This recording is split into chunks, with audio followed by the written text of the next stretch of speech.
He was obliterated by Fabio Fognini in Monte Carlo and overpowered by Dominic Thiem in Barcelona, both semi-finals.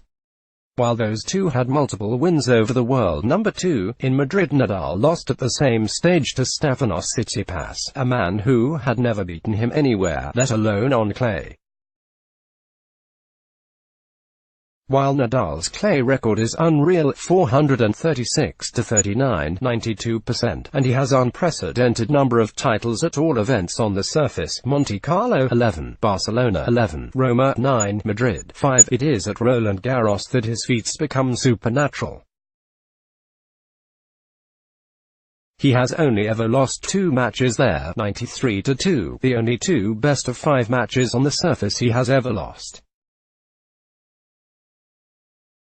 So while his performances in the lead-up to the French Open historically vary from impressive to domineering, he is always the overwhelming favorite for Roland Garros.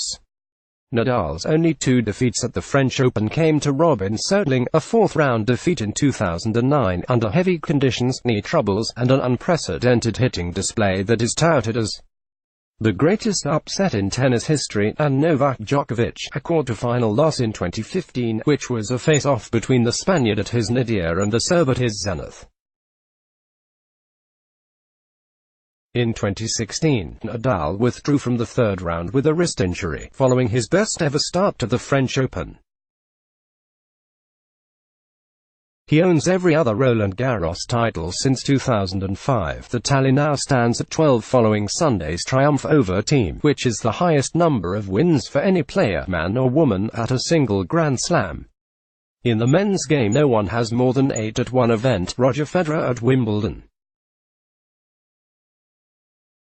There is a wide-spanning consensus that Nadal's 12 French Open titles is one tennis record that will never be broken, especially given that it comes at the Grand Slam event that's the toughest to win and takes the most toll on you, physically and mentally. Nothing, however, can be discounted in sports, and you never know, there might be another paranormal athlete in the offing. But given that none of the active tennis players has even 2 titles at Roland Garros, with Nadal possessing 4 times more French Opens than the rest of the field put together 3, it's safe to say the Spaniard's records on clay, and more specifically at Roland Garros, won't be touched anytime soon.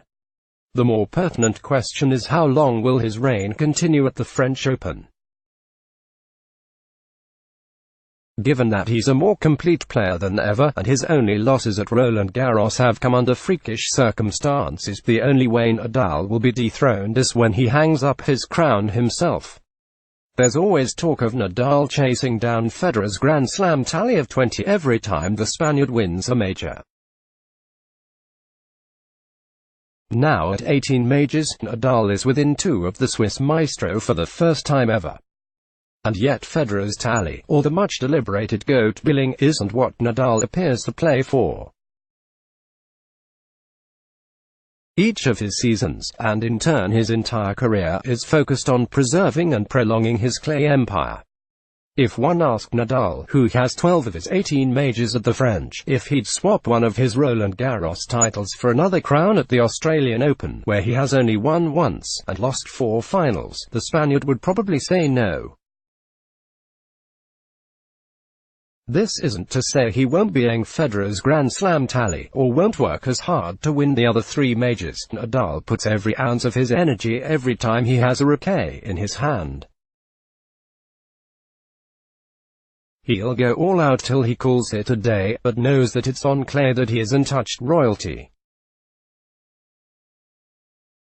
Having said that, one more Australian Open title would complete the double career Grand Slam for Nadal, which makes those 4 final defeats all the more agonizing. One more Wimbledon title would make him the only player in the history of sport to have at least 3 majors on each of the 3 surfaces. Next month at SW19, Nadal would be hoping to take another tilt at the Grand Slam he last won 9 years ago, having come so close last year.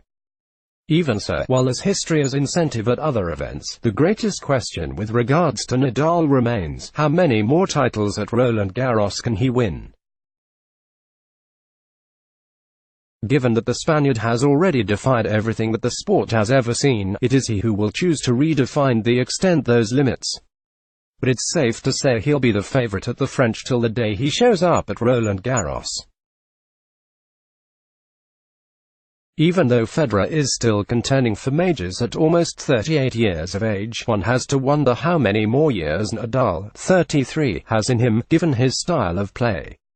There's a chance Nadal might call it a day the day he loses his third match at Roland Garros. That would be the day one of the greatest dynasties in all of sports would see its final dawn. Don't expect it to happen anytime soon though. Let's block ads. Why?